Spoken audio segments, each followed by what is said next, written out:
จอยเด้อสบายดีพี่ก็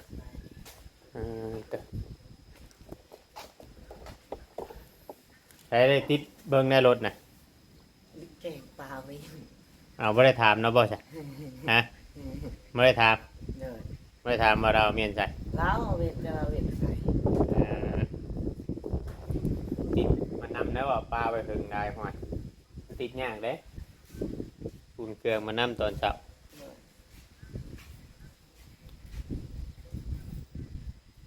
กินข้าวได้อยู่เอือนประเดียวน างกินแล้วค่ะเช้า กินแต่ข้าวเช้า เดิน บัดสิกินได้ใช่บัดสิกินข้าวได้บ่ได้เอาออกมาไว้บ่ อืม ต้องมากินอยู่พุ่น เขาจะมีอะไรใครอ่ะเขามากินด้วย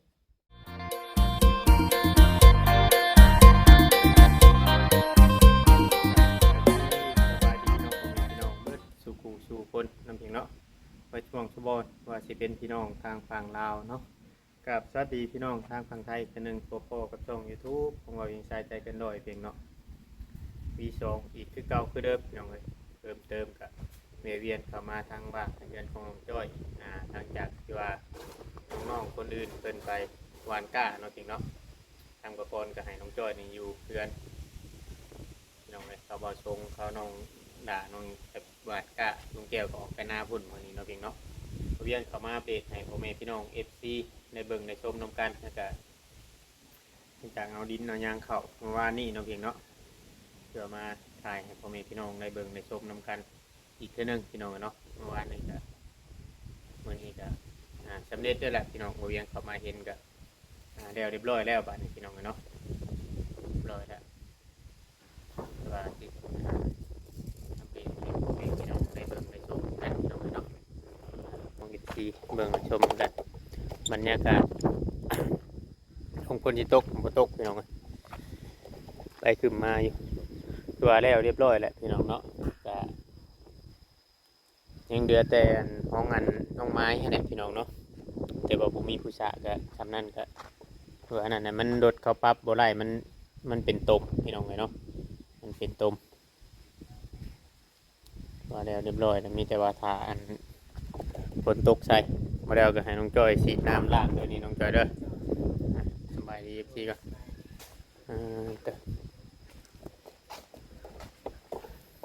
ใช้ได้ติดเบิ่งในรถน่ะ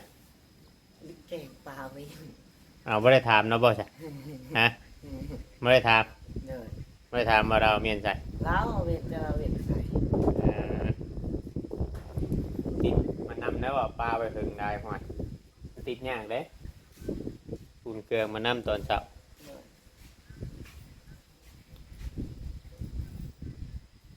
กินข้าวได้อยู่เอือนประเดียวน างกินแล้วค่ะเช้า กินแต่ข้าวเช้า เดิน บัดสิกินได้ใช่บัดสิกินข้าวได้บ่ได้เอาออกมาไว้บ่ อืม ต้องมากินอยู่พุ่น เขาจะมีอะไรใครอ่ะเขามากินด้วย ยังบ่อยาก เดิน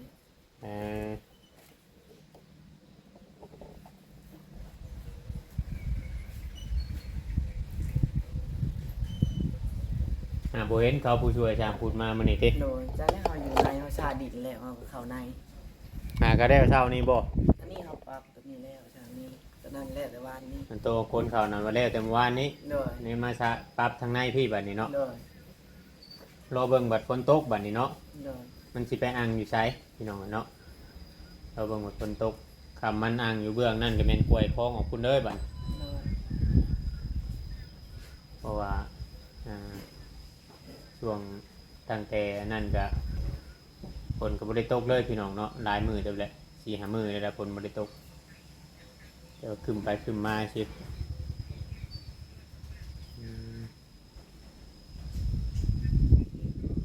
เดี๋ยวว่าเอาไปอันลงไปยังบ่ได้เอาไปเครื่องได้ใช่สิเอาไปถ่ายนาน ไปหุ่นไปแล้ว เดี๋ยวนี้ไปบ้านกล้าชื่อยังไม่ได้ถ่ายวุฒิ โดย ไปบ้านกล้าไว้ชื่อแต่ว่ายังไม่ได้ถ่ายวุฒิ โดย มาถ่ายวุฒิเดี๋ยวจะเอาไปลองเบิ้งเนาะ โดย ลองเบิ้ง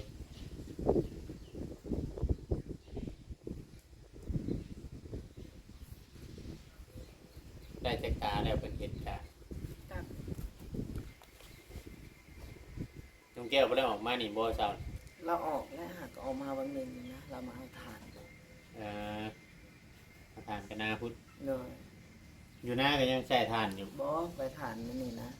น้องลีนะ แต่หั่นก๋วยเตี๋ยวนี่ โดย อืม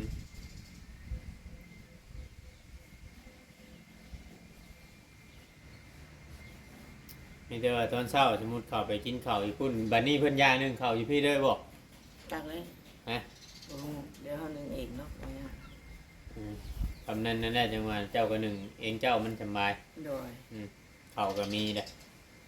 เอาไปหนึ่งเองเฮาหน่วยได้มื้อรายวันนั่นคือข้านมันเข้าไปกินได้มันน่ะนะเบิดแล้วบ่ไข่มันยังจัง เบิดเลย เอ่อ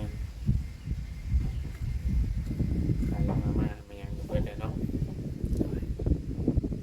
ตอนนั้นเรื่องที่มันจะไกลเติบพี่น้องเนาะเข้าไปในพุ่นก็มันมาขาดยางรัดเข้าไปนี่บ่เจ้าหยังครับ โดย เอ่อ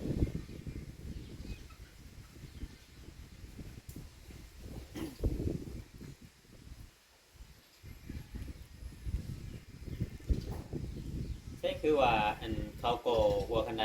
วานนี่บ่ได้แล้วจำบ่ แต่ได้มันถ้วยว่าแล้วเลยเดี๋ยวนั่นแล้วว่า บ่ได้เอาดินใส่บ่ได้นั่นได้บ่ จัก ปูนเบิดบ่ ปูนว่ายังอยู่ปูน อืมวันนี้ไปเบิดทุกคนเลยถ้วยก็ไป โดย เมียเพิ่นบ่ได้มาเลยบ่ อืม อืมแต่ว่าวานมันยังบ่ได้เมื่อวานเลยบ่เมื่อวานเขาอยู่บ้านเมีย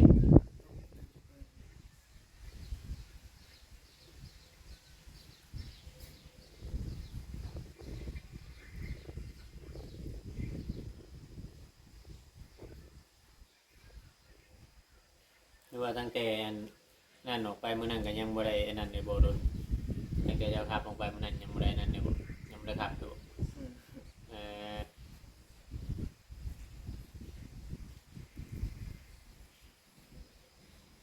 แต่ว่าเด็กเก่งมันนี่ป่าเอาไว้ติ โดย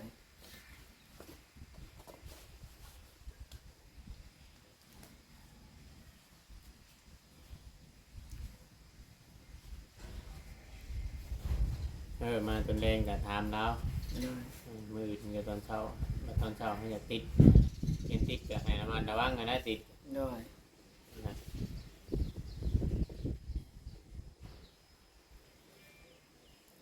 เมื่อเช้านี่สาตัวนี้พอดีเด้อเนาะขี้ดินเนาะ โดย อันไปตำทางนั้นในจังหน่อยพอมันนะไม่เป็นทางตัวน้ำนองเอาเข้ามาตั้งไว้ในพี่เด้อ โดย โค้งตั้งไว้ในนะเอาน้ำเปิดใส่แล้วมันบ่ให้มันตากแดดเอามาตั้งไว้ในพี่เด้อมันตากแดดได้พวกไทยพวกยังขาดเอาไปไว้ใช่ อยู่ใน เขาไว้ในแล้ว โดย อ๋อ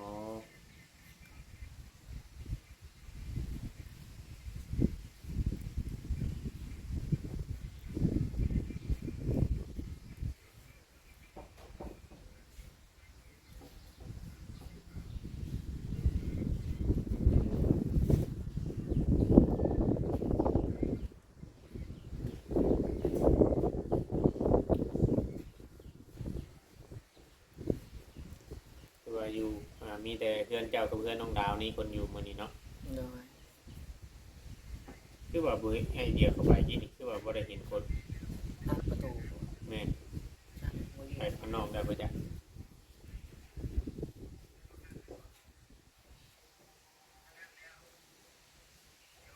เอาบ่ชงยังสิเข้ามาพี่บ่ไปโทรบ่เห็น พอมาเข้าโทรเขาว่าจะแลกกินแล้วบ่ได้เข้ามาเพิ่นเป็น คนแรกพุ่น โดย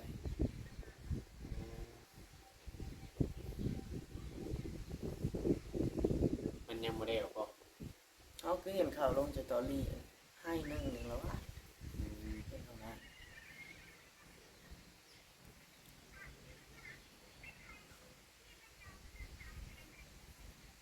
เป็นได้จ้ะแม่มาบ้านนี่เราบ่ได้เว้าในไลน์บ่ อืม เราบ่ได้เว้าหยัง โดย เราเวะมาเล่นนำมื้อซื่อ โดย ตอนแรงเด้เราเมือเด้ตอนเราเมือเด้ เมื่อจะเพิ่งขี่รถใหญ่เมื่อนั้นว่าบ่เห็นมา เมืองพุ่นบ่ โดย โอ้โมเมนต์เราย่างลัดมานี่ โดย อืมแต่ว่าเราอัน ขี่รถมาน้ำเขาอยู่พุ่นแหละ โดย แล้วเลยบัดเรามานี่ได้ไปมาส่งแล้ว ย่างมา อืม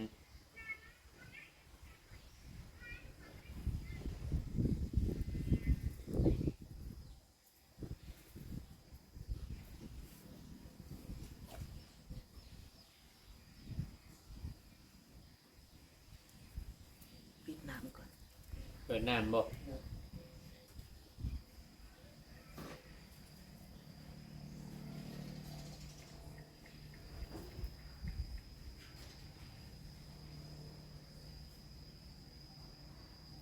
บัดทั้งตัวอันอยู่แท่งนะเจ้าเปิดขึ้นอยู่บ่ เปิดเยอะ เนี่ยเปิดใช่เปิดขึ้นนะบัดอันเฮาพยายามเปิดนำเพราะว่าเขาเปิดตลอดแต่บัดเฮาเปิดเทื่อเดียวน่ะมันนานเต็ม โดย เปิดเทื่อเดียวน่ะมันนานเต็มเพราะมันก็เป็นเพื่อมันสิเต็มง่ายมันบ่ได้เต็มนั่นเพราะปานใด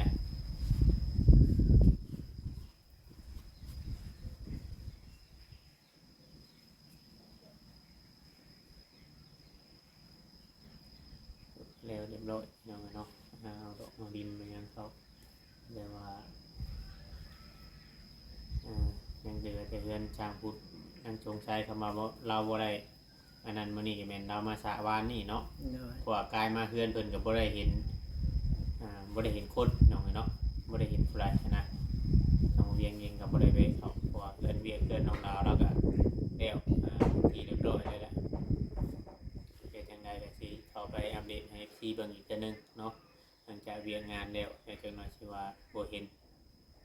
ว่าว่านี่มันโตเฮายังแล้วแล้วก็บ่เวียงก็ออกไปข้างนอกแล้วก็บ่ได้เข้ามาเลยพี่น้องเมื่อวานในนั้นนะวันนี้จะชวนกับไปเลยเข้าไปตอนเมื่อ น้องลามาสามช่วย อืม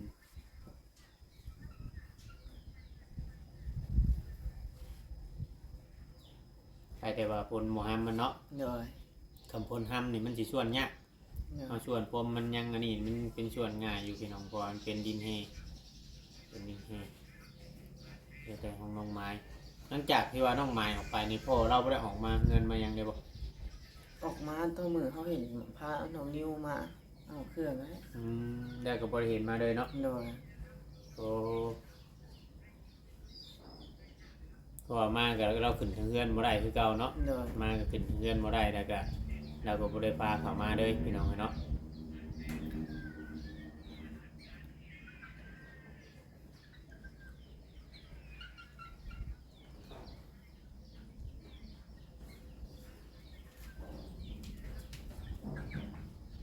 แต่ว่าน้องๆของเรากับแบบเขาน้องเทน้องยังกับบริตั้งแต่ขาเอื่อยออกไปนี่กับบริเห็นเขามาดินมายังน้ำยอดเนาะ อืม คือบริเห็นเขามาเลยเนาะ โดย เออ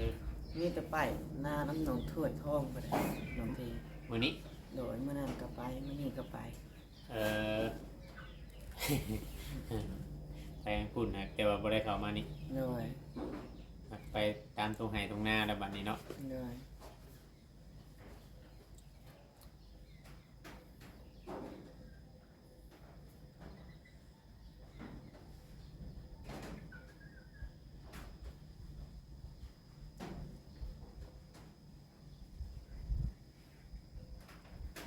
และมีแต่ว่า เบิ้งอันนี้สมมุติว่าเขาจะไปทางใดก็ให้มีผู้หนึ่งอยู่นี้ โดย ผู้หนึ่งเฝ้าและอัดเพื่อนอาจารย์ไว้และมันหลายสิ่งหลายอย่างเลยคือเพื่อนเขาอันลุงแก้วกับประตูประต่างก็ยังบ่ได้นั่นเนาะ โดย ยังบ่ได้แบบเรียบร้อยนะพี่เนาะมันยังก็เจ้าก็พยายามอยู่ทางนอกนำได้ โดย ถ้าอยู่แต่ทางในอะไรกันภายมาเอาหันเอาหนีก็บ่ได้จักอย่างนั้นนี่มันยังเฮียมันยังนั่นบ่จักเลยคำว่าเอาอยู่แต่ในล่ะไปอยู่นอกนำตั้งแต่นั่นนี่สมมติว่ามีแขกคนทางอื่นมานั่นนี่ก็จะหน่อยสิบ่เห็นบ่ฮู้ได้เขามาเอิ้นมายังเทื่อบ่ได้ยินก็มีแน่นอน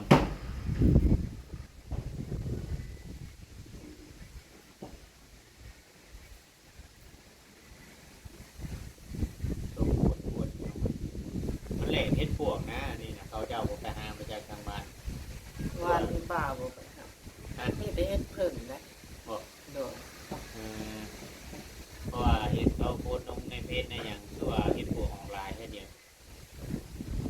ว่าในกระชื่อกินอยู่น้ำหอมว่า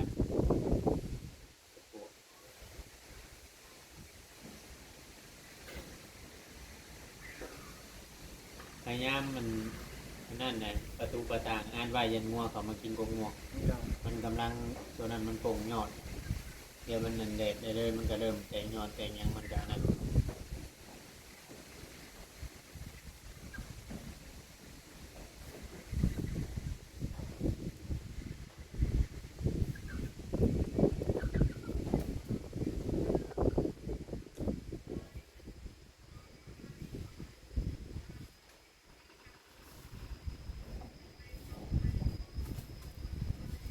ว่านี่คือว่าพาอันทางบอบดยังไปเฮือนนั่นบอกเจ้ารู้จักกับเขาบอก โดย นะดื่มกับเขาบอก โดยบ่ได้ลืมบ่ได้ลืมแต่กับพ่อแม่เราแต่ อืมแล้วพ่อแม่แล้วน่ะดื่มอยุบ โดย เราเป็นไอ้น้องกันเนาะ โดย เป็นน้องสาวพ่อเจ้าเท่ๆบอก โดย เออเป็นน้องติดพ่อเจ้าบอกคือว่านี่แหละน้องด่าหมูบอกด่าน่ะแม่ด่าน่ะพ่อแม่ด่า โดยน้องหลามา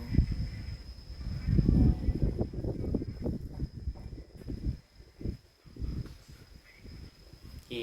เห็ดนาใกล้กันบอก โดย เรากับคล้ายนะคือกันบอกคือว่าผมมีให้มีนา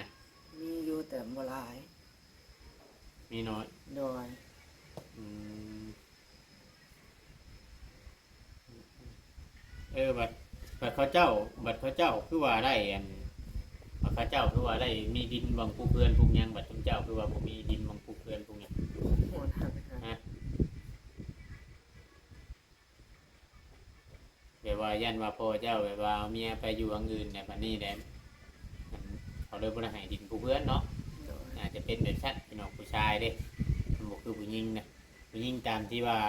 เบิ่งเอ้ยน้องเพิ่นแต่ละคนนั่นแบบมีบางดินบางพวกเพื่อนพวกหยังนะมันมาอันโอ้น้องจอยแบบบ่มีขนาดนี้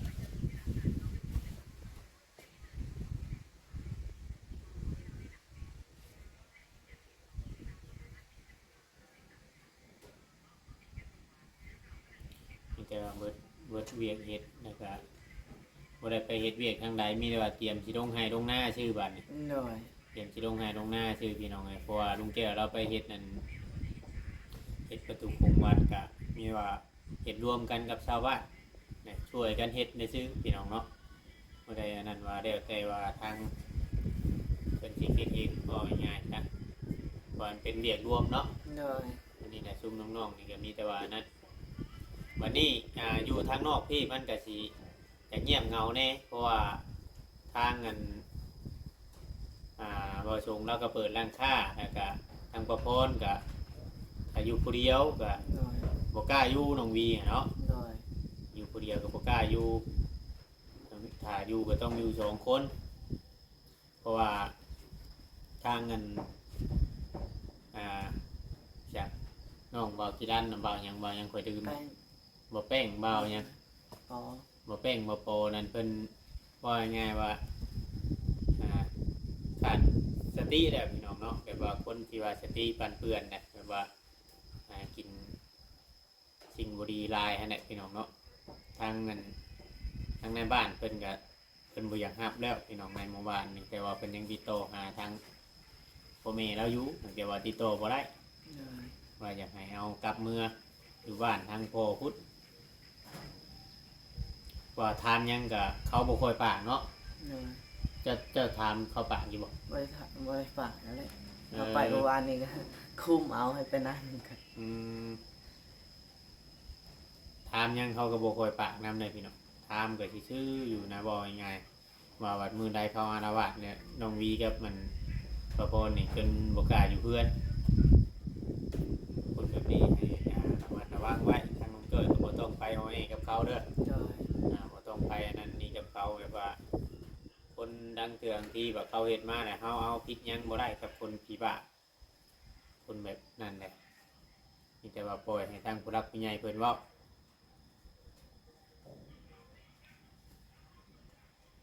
พี่น้องเนาะคลิปนี้ก็บ่มีหยังใดเข้ามาอัปเดตเบิ่งคือว่าน้องจ้อยแล้วส่วนดินส่วนหยังก็แล้วละพี่น้องเนาะ2มื้อ3มื้อนี้ก็พอดีสำเร็จดินกองหนึงพี่น้องเนาะว่าเฮาเคลียร์พื้นที่ให้มัน บ่ให้มันอันเป็นบวกคือเก่ารอเบิ่งบัดฝนตกพุ่นแหละมันสิไปอังอยู่ใช้ขอย่านอังอยู่เบื้องนั่นเนาะ เหนื่อย ย่านอังอยู่เบื้องนั่นประมาณนี้น้องจอย โดย พี่น้องย่านอังอยู่ข้างเพื่อนน้องหมายคือเก่าอะไรของแนวมันบ่มีผู้ชะได้พี่น้องถ้าว่ามีผู้ชะมีผู้ปรับมายังให้เพิ่นน่ะมันก็สิใช้แน่เพราะว่าทั้งนั้นเพื่อเรามันจะไปอันต่ำอยู่หมองนี้บัด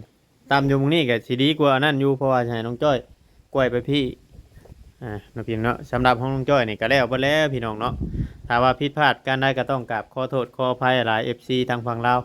ฝั่งไทยหรือว่าอยู่ทางต่างประเทศพี่น้องที่ให้การสนับสนุนเบิ่งคลิปเบิ่งโฆษณาให้เวียงแต่ต้นจนจบพี่น้องแต่ต้นตลอดมาเนาะพี่น้องเนาะขอบคุญขอบคุณหลายๆหักแพงคือเก่าคือเดิมนั่นแหละพี่น้องเนาะจังใดก็มาเบิ่งมาชมกะ